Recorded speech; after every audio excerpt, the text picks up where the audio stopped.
Hello viewers, আজ আমি আপনাদেরকে কাটিং ল্যাম্প তৈরি করে দেখাচ্ছি। দেখুন কিভাবে কাটিং ল্যাম্প তৈরি হচ্ছে।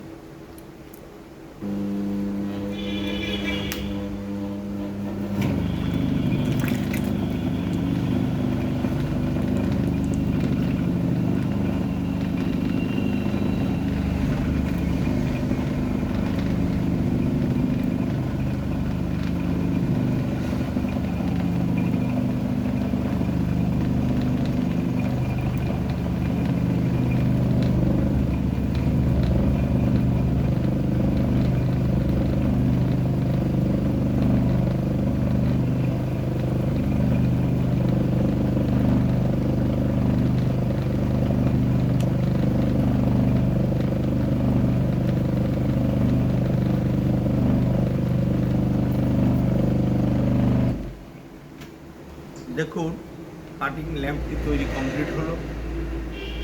এর 1 ঘন্টা 1.5 ঘন্টা শুকানোর পরে এটাকে বিভিন্ন রকম টার্নিং করার পরে কাটিং করা হবে, যাতে আলোর শেডগুলি বের হয়।